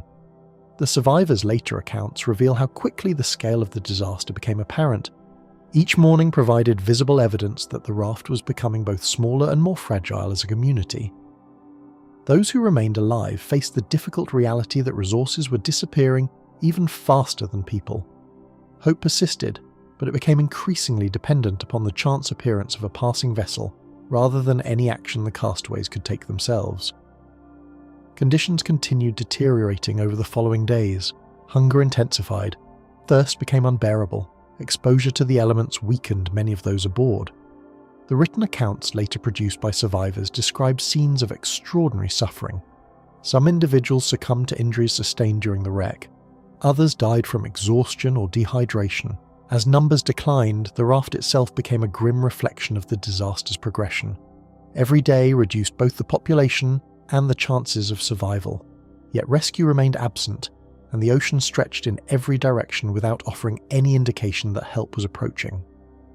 Among the most important evidence left behind were accounts written by men who endured conditions few others could fully describe. Two of the most significant figures were Alexandre Correia, an engineer, and Jean-Baptiste Henri Savigny, a surgeon. Both survived the ordeal and later collaborated on a detailed narrative describing events aboard the raft. Their account became one of the primary sources through which the disaster entered public memory. Unlike official reports that often sought to minimize controversy, their writings presented a far more disturbing picture of what occurred after the abandonment. Through these records, readers encountered not merely a maritime accident, but the human consequences of decisions made before and after the wreck. The writings describe conditions that grew increasingly desperate as days passed. Survivors consumed whatever resources remained available. Physical weakness spread rapidly, Accounts describe violence among some of those aboard as tensions escalated under extreme circumstances. The narrative also addresses one of the most controversial aspects of the disaster, evidence that some survivors resorted to consuming the bodies of the dead. Historians generally accept that such acts occurred, though discussions of the subject remain careful and fact-based. What makes the writings particularly significant is the way they document these events not as sensational stories, but as evidence of the extraordinary conditions produced by abandonment and deprivation. Equally important is the tone with which these events were recorded. Coreard and Savigny did not present the ordeal as a dramatic adventure or a tale of heroic endurance. Instead, much of their narrative reads like testimony. The descriptions focus on sequences of events, decisions, and observations rather than emotional reflection. That restraint gives the account much of its power. Readers encounter conditions that seem almost impossible to imagine, yet they are described with the language of witnesses attempting to establish what occurred rather than storytellers seeking to impress an audience. By the later stages of the drift, survival itself had altered the structure of life aboard the raft. The number of survivors had fallen dramatically, creating more physical space but offering little relief. Weakness limited movement. Dehydration impaired judgment. The horizon remained empty. The accounts repeatedly returned to the same unsettling reality. The castaways possessed almost no ability to influence their situation. They could endure, they could observe, they could wait. Beyond that, their fate depended largely upon whether another vessel happened to cross their path before the remaining survivors became too weak to continue. Relief arrived only after nearly 2 weeks had transformed the raft into something very different from what had originally departed the wreck. On July 17, 1816, the brig Argus spotted the raft by chance. By that point, only 15 people remained alive. Even among those rescued, several later died from the effects of the ordeal. The discovery brought an end to the drifting, but it also marked the beginning of a different phase of the story. Questions quickly emerged regarding responsibility for the disaster and the decisions that had left so many people exposed to such conditions. Reaction in France intensified when details emerging from the survivors contradicted official attempts to control the narrative. Public attention focused not only on the wreck itself, but also on the actions that followed. The published account by Coreard and Savigny attracted widespread interest because it challenged official explanations and exposed failures in leadership and judgment. The disaster became a national scandal. Debates extended beyond maritime safety into broader discussions about political appointments, competence, and responsibility. Through the written accounts, the raft became a symbol of more than survival. It became evidence. Preserved through memoirs, testimony, and published accounts, the story of the raft continued long after the immediate disaster had ended. Without those writings, much of what occurred after the tow lines were cut might have remained unknown. The survivors' accounts provided historians with a detailed reconstruction of conditions aboard the raft, and revealed how quickly order collapsed once abandonment replaced rescue. They preserved observations, decisions, and experiences that no official report could fully capture. More than 2 centuries later, the writings remain central to understanding why the Medusa disaster continues to occupy such a unique place in maritime history. Embedded within the Medusa accounts is the record of a catastrophe that began with a shipwreck, but became defined by abandonment long after the sea had done its damage. The diary that outlived the Essex. Designed to endure years of hardship at sea, the whale ships of the early 19th century carried crews into parts of the Pacific that few people would ever see. Their purpose was simple but demanding: locate whales, harvest valuable oil, and remain away from home for months or even years at a time. Success depended upon patience, endurance, and an acceptance of risk. Storms, accidents, and illness were familiar dangers, yet they were considered part of the profession. Few sailors expected that one of the greatest threats they would face might come from the very animal they were hunting. When the whale ship Essex disappeared in the Pacific Ocean, the records left behind by its crew preserved a story that began with a whale strike but expanded into something far larger and more disturbing. Among the vessels that departed Nantucket during the height of the American whaling industry was the Essex, a ship whose voyage would later become one of the most famous in maritime history. The vessel left Nantucket in August 1819 under the command of Captain George Pollard Jr. Like countless other whaling ships of the period, it entered the Pacific in search of sperm whales, whose oil represented one of the most valuable commodities of the era. The voyage initially followed a familiar pattern. The crew travelled immense distances, searched for whaling grounds, and settled into routines shaped by the demands of life at sea. Nothing during the early stages of the expedition suggested that the Essex would become one of the most studied maritime disasters in history. Routine work occupied much of the expedition's first year as the crew pursued whales across vast stretches of ocean. Whaling voyages often involved long periods of monotony, interrupted by moments of intense activity. When whales were spotted, small boats carrying harpooners and sailors would be launched from the ship. Successful hunts required coordination, skill, and considerable courage. By late 1820, the Essex had reached productive whaling grounds in the Pacific west of South America. The voyage had experienced the ordinary challenges of life at sea, but from the perspective of the crew, it remained a functioning commercial expedition rather than a struggle for survival. Unexpected danger appeared on November 20th, 1820, in the form of a sperm whale unlike any the sailors had previously encountered. While members of the crew pursued whales from smaller boats, a large sperm whale reportedly behaved in an unusual manner. According to later accounts, the animal struck the Essex with considerable force. After an initial collision, the whale appeared to regroup before striking the vessel again. Survivors described the impact as devastating. The ship suffered severe structural damage that quickly became impossible to ignore. Water began entering the hull, and it soon became apparent that the vessel could not be saved. For sailors accustomed to viewing whales as the targets of their profession, the event represented a startling reversal. Whaling narratives typically focused on humans pursuing animals across the ocean. In this instance, the most consequential encounter of the voyage occurred because the whale struck first. Later accounts by survivors, particularly those written by First Mate Owen Chase, helped establish the incident as one of the most unusual events in maritime history. Whether interpreted as aggression, defence, or an extraordinary coincidence, the encounter permanently altered the course of the expedition. Cast into small open boats after the destruction of their ship, the crew entered a crisis that would last far longer than the attack itself. Before abandoning the Essex, the sailors salvaged what provisions they could recover. Supplies, however, were limited. The men divided themselves among 3 whaleboats and faced an enormous challenge. Thousands of miles of ocean separated them from meaningful assistance. At this point, the sinking itself became only the beginning of the disaster. The true ordeal emerged from the decisions the survivors would make afterward and the conditions they would encounter while attempting to reach safety. The first days after the sinking unfolded under conditions that remained difficult but not yet hopeless. The boat still carried limited supplies, and the survivors retained enough strength to navigate and organise themselves effectively. Journal accounts reveal efforts to establish routines, distribute provisions, and determine a practical course toward land. Although the destruction of the Essex had been shocking, many crew members initially believed survival remained achievable. The scale of the Pacific, however, soon began to alter those expectations. Distances that appeared manageable on charts became far more intimidating when viewed from small open boats exposed to the elements. Navigation presented a challenge that extended beyond simply choosing a direction. The survivors needed to balance risk against uncertainty. Reaching inhabited islands offered the possibility of food and fresh water, yet reports circulating among sailors influenced perceptions of danger.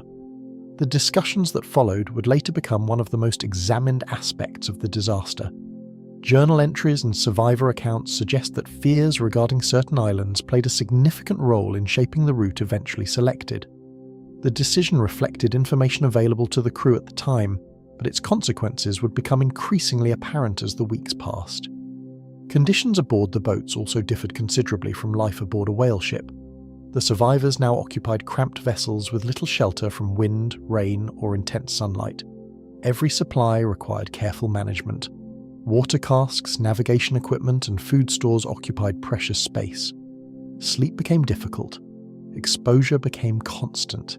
Even before starvation emerged as the expedition's defining challenge, the men were confronting a form of endurance very different from anything they had experienced while serving aboard the Essex.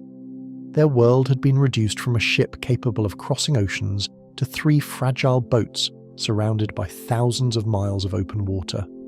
Written testimonies from those who survived provided historians with evidence that elevated the incident beyond legend and into the historical record.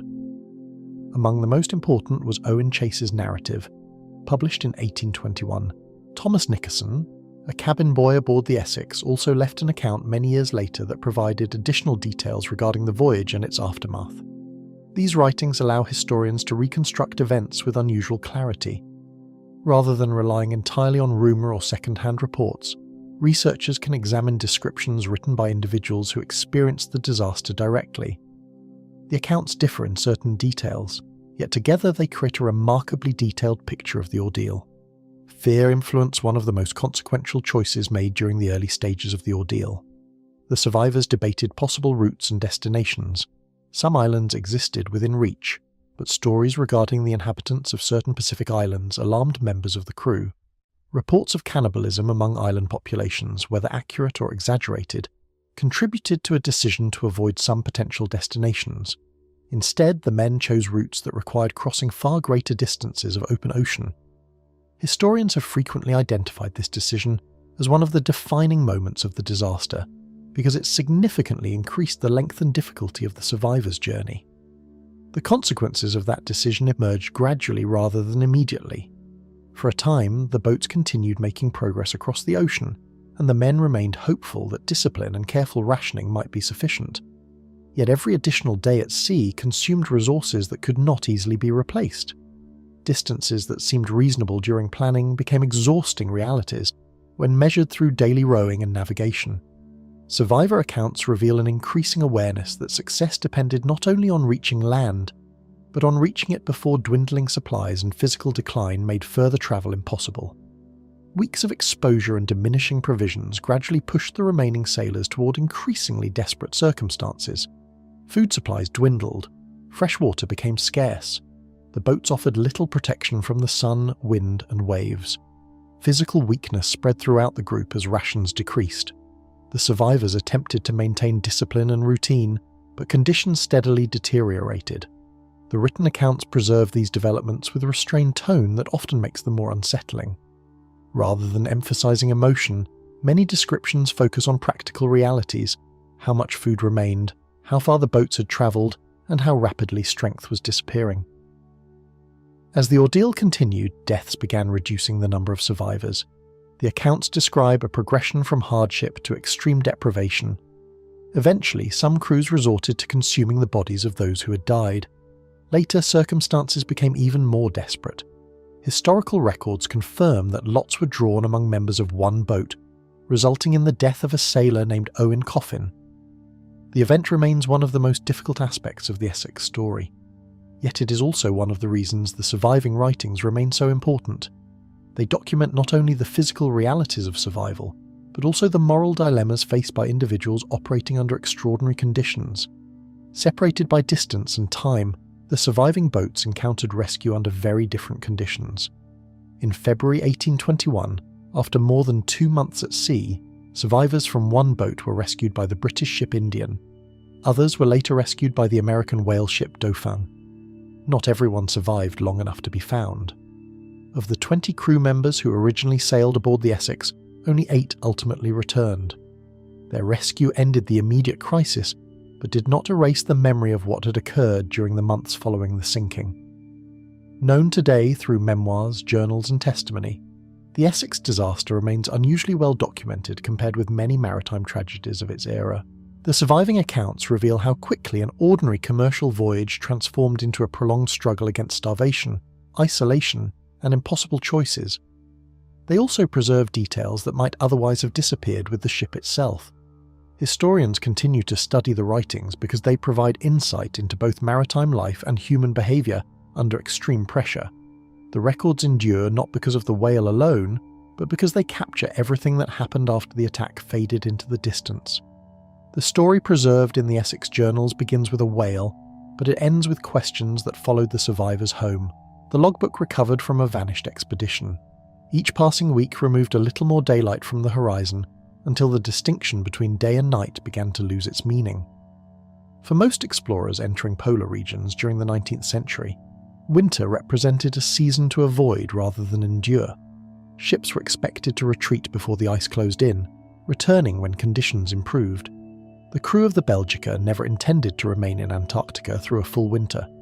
Yet as the sun sank lower and the darkness lengthened, the expedition entered a situation no one aboard had previously experienced.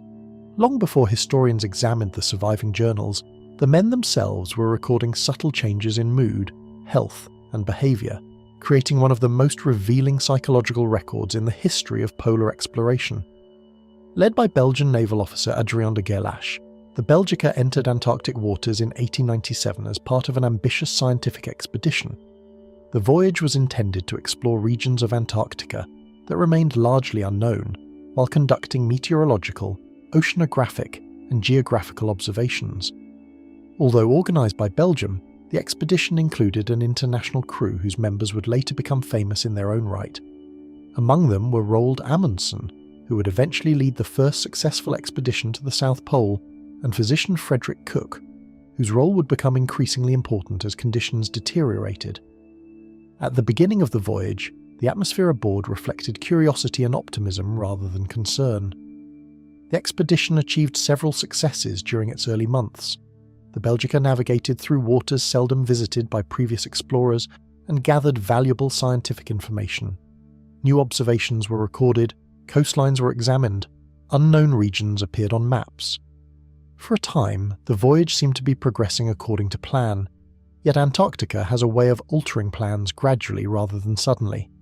Unlike shipwrecks or storms that announce themselves immediately, polar ice often creates danger through slow, almost unnoticed changes. By the time the threat becomes obvious, options may already be limited.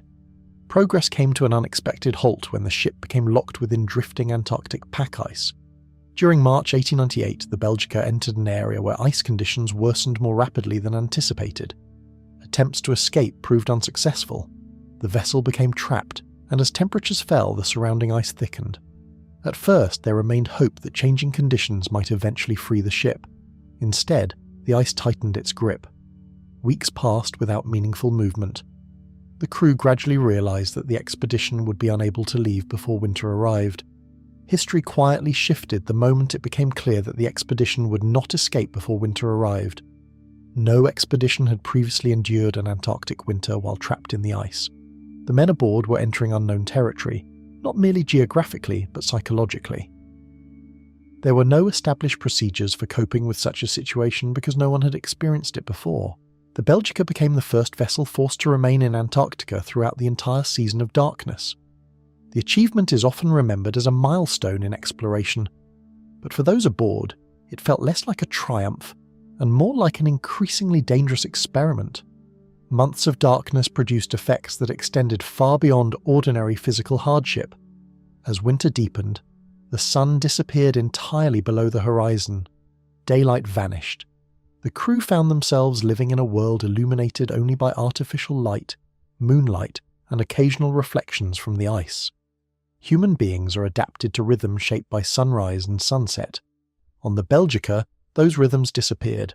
Sleep patterns became irregular. Motivation declined. Men who had previously worked together effectively began experiencing irritability, lethargy, and emotional instability. The environment outside remained frozen and silent, while conditions inside the ship became increasingly difficult to manage. The absence of daylight altered daily life in ways that extended beyond simple discomfort. Activities that would normally mark the passage of time became increasingly difficult to distinguish from one another. Crew members awoke, worked, ate, and slept within an environment where natural cues had largely vanished. Journal entries suggest that the endless darkness created a sensation that days were blending together. The expedition remained physically located in one place, yet many aboard experienced a growing uncertainty regarding time itself. The world beyond the ship seemed to have disappeared beneath ice and darkness, leaving only a small community isolated within an environment that no longer changed in familiar ways. Some crew members responded to these conditions better than others. Personal journals reveal considerable variation in mood and outlook. Certain individuals continued focusing on scientific observations and routine tasks whenever possible. Others struggled with lethargy, irritability, or persistent gloom. What makes the records especially valuable is that they capture these differences rather than presenting a single collective experience. The expedition was not witnessing one uniform reaction to isolation. It was observing how different people responded to the same psychological pressures while confined within the same vessel. Entries preserved from the expedition reveal a growing concern with mood, health, and endurance rather than discovery. Early journal entries focused heavily on scientific observations and exploration. As winter progressed, the tone changed. Writers increasingly described the effects of isolation and confinement. Some crew members struggled with depression, others became withdrawn. The endless darkness seemed to alter perceptions of time itself. Days blended together, weeks became difficult to distinguish. The journals do not portray a dramatic collapse, but something perhaps more unsettling, a slow erosion of emotional resilience that affected individuals in different ways. Reports of illness and unusual behaviour became increasingly common as the winter continued. In addition to psychological difficulties, physical health deteriorated. Symptoms associated with scurvy began appearing among members of the crew. Weakness, pain, and fatigue spread through the expedition. Frederick Cook became one of the strongest advocates for dietary changes intended to combat the disease. He encouraged the consumption of fresh penguin and seal meat, an approach that was initially unpopular but likely contributed significantly to survival. The journals document these efforts, while also revealing growing concern regarding the expedition's overall condition. The danger came not from a single event, but from the cumulative effects of darkness, confinement, poor health, and uncertainty. Frederick Cook's role became increasingly important during this period because he viewed the expedition's problems as both physical and psychological. In addition to addressing symptoms of illness, he encouraged activities intended to preserve morale and routine. Fresh meat obtained from seals and penguins helped combat nutritional deficiencies, but Cook also recognized the importance of keeping men mentally engaged. The journal suggests that maintaining structure became almost as essential as maintaining food supplies. In an environment where darkness encouraged inactivity and isolation, routine itself became a tool for survival. What makes the Belgica story particularly unusual is the way psychological strain became one of the expedition's defining challenges. Many exploration narratives focus primarily on storms, shipwrecks, or shortages. The journals from the Belgica repeatedly returned to emotional and mental struggles. Crew members described feelings of hopelessness, anxiety, and exhaustion. Some accounts mention unusual dreams and persistent gloom. Others record tensions between individuals living in close quarters for extended periods. The ship itself remained intact, yet the environment surrounding it created pressures that could not be measured simply by temperature or distance. Several later participants reflected on the experience as one of the most demanding periods of their lives, not because of dramatic disasters, but because of the relentless nature of the environment. There was no single storm to endure and no single emergency to overcome. Instead, pressure accumulated gradually through repetition. The same darkness returned every day. The same frozen horizon surrounded the ship. The same uncertainty persisted regarding when conditions might improve. The journals preserve this gradual accumulation of strain with unusual clarity, allowing modern readers to observe challenges that are often less visible than physical hardship, but no less significant. Realizing that passive waiting might lead to disaster, the crew began attempting to carve a path through the surrounding ice. By the time sunlight returned, it had become clear that natural changes alone might not free the vessel. Men weakened by months of hardship undertook exhausting labour to cut channels through the ice using saws, picks, and other tools. Progress was slow, the ice remained thick and resistant, yet the effort provided something the expedition desperately needed: a sense of purpose. For months, the crew had largely endured conditions imposed upon them. Now they could actively work toward escape. Sunlight eventually returned to the Antarctic sky, but it did not immediately solve the expedition's problems. The ship remained trapped despite the changing season. Nevertheless, conditions gradually improved. The combination of warmer temperatures, shifting ice, and the crew's efforts eventually created an opportunity for movement. After more than a year imprisoned within the pack ice, the Belgica finally escaped and resumed navigation. The expedition returned with scientific data, observations, and records of unprecedented value.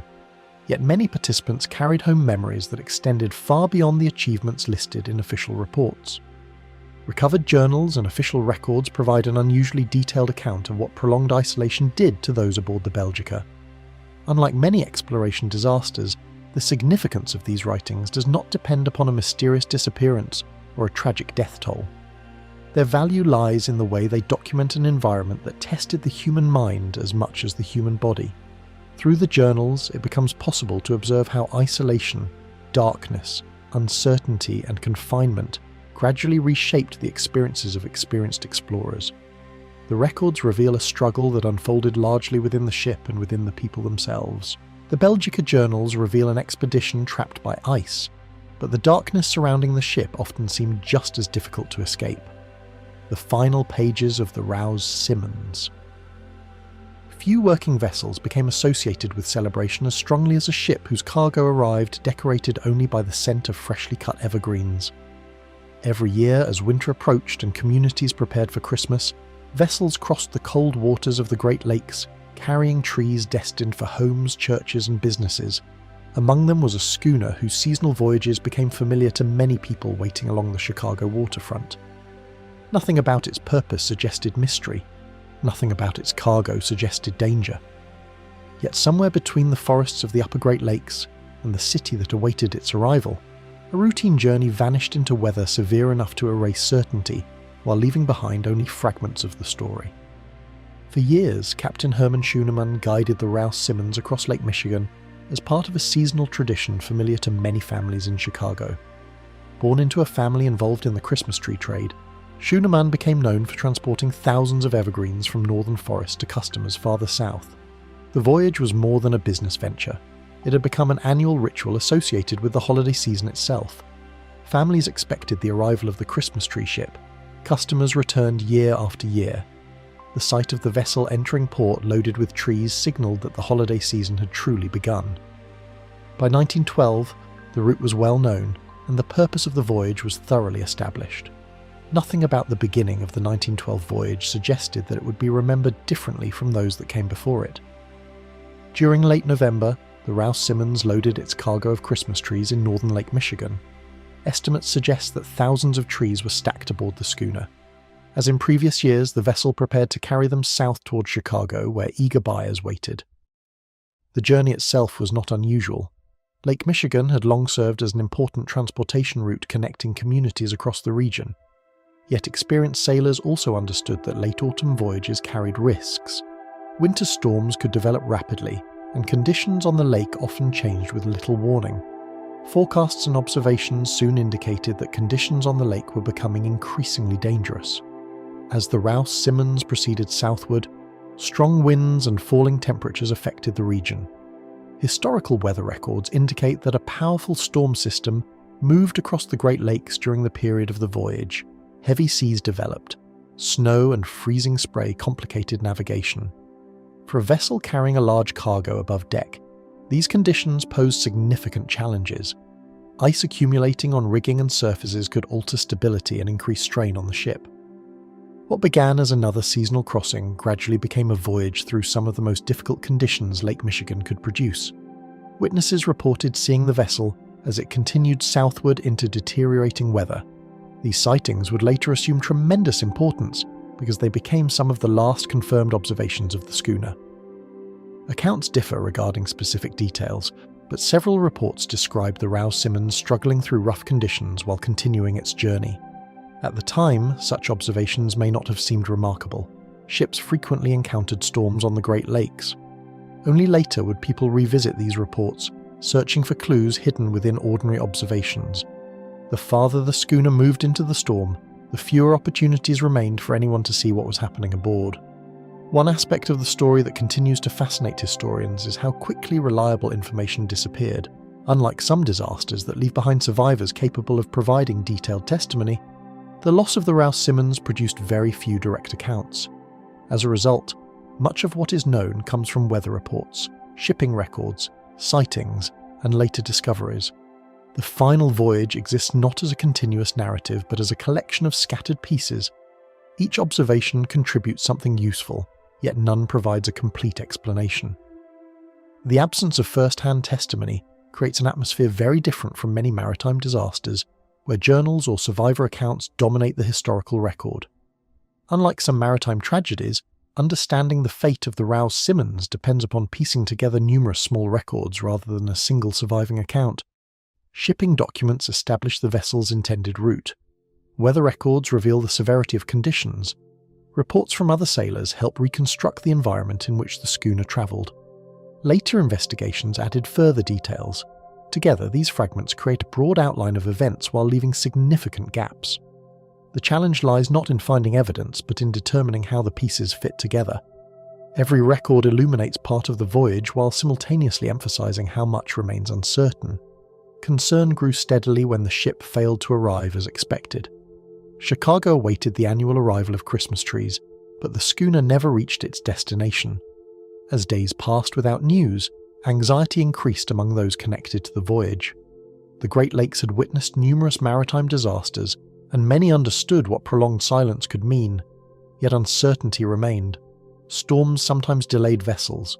Communications during the period were limited. Hope persisted that the ship might still appear. Eventually, however, the absence itself became evidence. Something had gone wrong.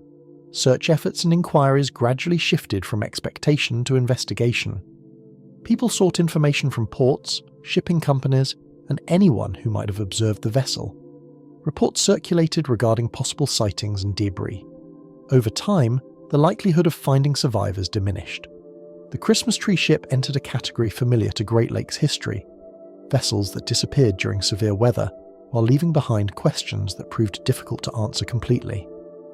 The difference was that the Rouse Simmons already occupied a special place in public memory before it vanished. Its disappearance therefore resonated beyond maritime circles and became part of a broader regional story. Decades later, the waters of Lake Michigan finally yielded physical evidence connected to the disappearance. In 1971, divers located the wreck of the Rouse Simmons beneath the lake. The discovery confirmed the vessel's resting place and answered some long-standing questions regarding its fate. The wreck lay remarkably preserved in the cold freshwater environment.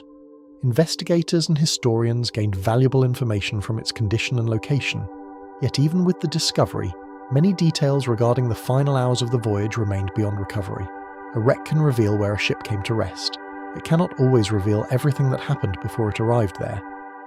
Memory preserved the voyage long before archaeology provided additional answers. Stories about the Christmas tree ship continued to circulate throughout the Great Lakes region, blending documented history with local tradition. The image of a schooner carrying holiday cargo into a winter storm proved difficult to forget. Over time, the Rouse Simmons became both a historical vessel and a cultural symbol. Its story survived not because of military importance or extraordinary exploration, but because ordinary people remembered what the ship represented. The contrast between its cheerful cargo and its tragic fate gave the story unusual emotional power. Collected reports, observations, and later discoveries continue to shape what is known about the ship's final journey. Historians examining the loss of the Rouse Simmons rely upon evidence drawn from multiple sources rather than a single definitive record. Weather data, shipping documents, witness accounts, and the wreck itself each contribute pieces of the larger picture. Together, they reveal a voyage that began as part of a familiar seasonal tradition and ended somewhere within a storm powerful enough to obscure its final moments. More than a century later, the evidence remains substantial enough to tell the story, yet incomplete enough to preserve its mystery. The records surrounding the Rouse Simmons reveal a voyage fading into a storm, yet they never fully explain when certainty gave way to mystery. The unfinished journal of the Zivik survivors. Few situations create more uncertainty than believing a way out exists while never being certain it can be reached. Hope can sustain people through extraordinary hardship, but it can also prolong frustration when every apparent opportunity leads nowhere. Throughout maritime history, some castaways survived because rescue arrived quickly, while others endured because they accepted that help was unlikely. The survivors of the Zivik found themselves caught somewhere between those possibilities. Stranded on remote islands off the western coast of Australia, they repeatedly searched for a route back to the world they had lost. The writings they left behind preserve a story shaped not by a single failed rescue, but by a series of attempts to escape isolation that never unfolded as planned. Operating within the vast trading network of the Dutch East India Company, the Zivik left Europe in 1727 on a voyage expected to follow a well-established route. The Dutch East India Company controlled one of the largest commercial enterprises of its era, connecting Europe with trading centres across Asia through an immense maritime network. Ships carrying cargo, crew, passengers, and supplies crossed enormous distances as part of this system. The Zeevik was one of many vessels making the journey toward Batavia, the company's headquarters in the Dutch East Indies. Although ocean travel remained dangerous, the route itself was familiar. Nothing about the voyage suggested that it would become one of the most remarkable shipwreck stories associated with the Australian coast. Confidence in the voyage ended suddenly when reefs hidden beneath the surface brought the ship's progress to a halt. In June 1727, the Zeevik struck Half Moon Reef within the Houtman Abrolhos Island chain. Located off the coast of present-day Western Australia, the reef system had already claimed other vessels and remained a serious navigational hazard. The collision severely damaged the ship, making recovery impossible. Survivors abandoned the vessel and reached nearby islands, carrying with them whatever supplies and equipment could be salvaged. Like many castaways before them, they initially focused on the immediate challenges of survival. Food, water, shelter, and organisation became urgent concerns. Yet unlike many shipwreck survivors, they quickly began considering something else: how to leave. Determination rather than despair characterised many of the survivors' earliest actions on the islands. The wreck remained accessible, allowing them to recover valuable resources before the ship disappeared completely. Supplies were transported ashore, equipment was salvaged, materials that might later prove useful were carefully preserved. The survivors understood that their location was remote, and that immediate rescue could not be assumed. Waiting passively offered little certainty. If they hoped to return to established shipping routes or reach Batavia, they would likely need to create that opportunity themselves. This realization shaped much of what followed. From the beginning, the community's attention extended beyond survival toward escape. Transforming wreckage into opportunity became an objective almost as important as securing food and shelter. The survivors recognized that the remains of the Zeevik represented more than debris. Within the wreck were tools, timber, metal fittings, and countless materials that could potentially be reused.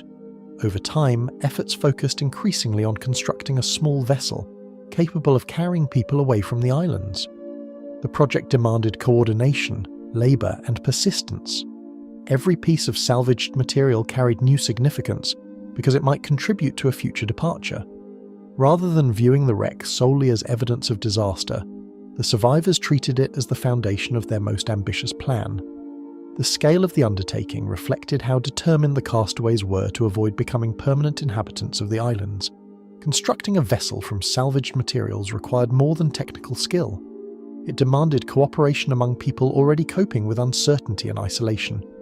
Timber had to be recovered from the wreck, tools had to be preserved and used efficiently, labour had to be organised despite the practical demands of securing food, maintaining shelters, and managing daily life. Every stage of the project reinforced a shared belief that escape remained achievable if enough effort could be invested in creating the opportunity. The work also gave the survivors something increasingly valuable: purpose. Shipwreck communities often struggle once immediate survival tasks become routine, but the construction effort provided a long-term objective capable of uniting many of those on the islands.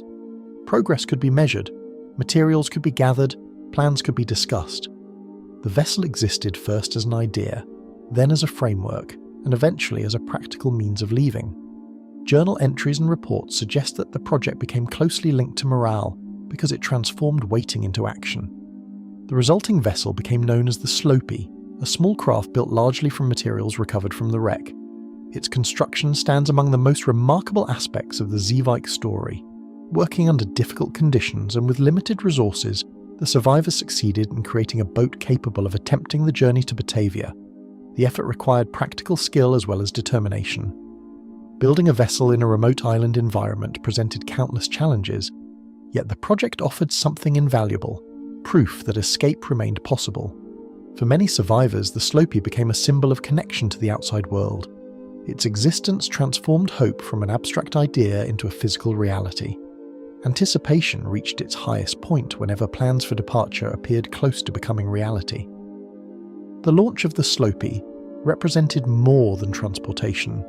It represented a test of whether the survivors could overcome their isolation through their own efforts. Selected individuals departed in the vessel and attempted to reach Batavia. The journey itself was hazardous, requiring navigation across a significant distance through waters that remained difficult and unpredictable. Those left behind could do little except wait for news and hope that the attempt succeeded. Their future now depended not on a passing ship appearing unexpectedly, but on the success of a voyage undertaken by people they knew personally. Disappointment accumulated with each effort that failed to reconnect the castaways with the outside world.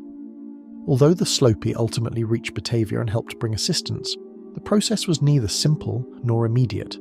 Time passed. Uncertainty persisted. Communication remained limited. Every delay extended the period of isolation and tested the patience of those waiting on the islands. The surviving writings reveal how expectations shifted during this period. Initial confidence gradually gave way to caution. Plans that once appeared straightforward became more complicated when measured against reality. The challenge was no longer building a route to safety. It was enduring the time required for that route to produce results. What made the situation particularly difficult was that hope never disappeared entirely. The survivors were not waiting for an impossible rescue. They knew that a route to Batavia existed because some of their own companions had attempted it. Yet the absence of information created a different kind of uncertainty. Success and failure remained equally plausible. Every day without news encouraged new speculation. Had the voyage encountered storms? Had the vessel been lost?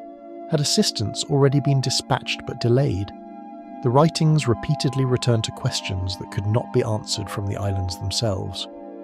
Authority faced increasing challenges as months of uncertainty altered relationships among the survivors. Prolonged isolation often affects communities in ways that are difficult to predict, and the Zivak castaways were no exception. Historical records indicate that tensions emerged during the period following the wreck. Acts of indiscipline and attempts at mutiny complicated efforts to maintain order.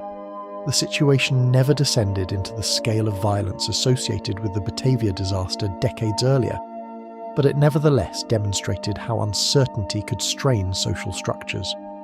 Leaders were required to balance discipline with practicality, while attempting to keep the community functioning under difficult circumstances.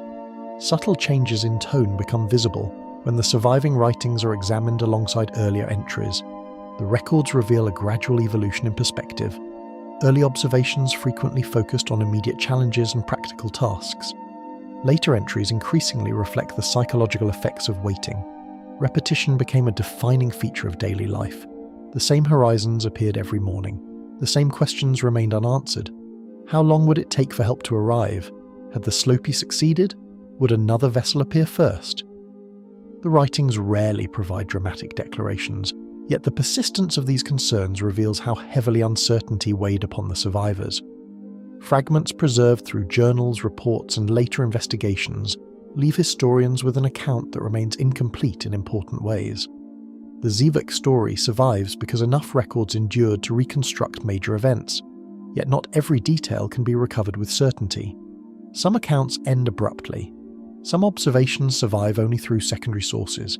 The result is a narrative that feels unfinished in more than one sense. The castaways eventually escaped the islands, but the historical record preserves only part of what they experienced while waiting. What remains are traces of a community that repeatedly looked beyond the horizon, convinced that departure was possible, even when evidence remained frustratingly scarce. The surviving Zivak writings record repeated attempts to escape isolation, yet their unfinished ending leaves part of the journey beyond the reach of certainty.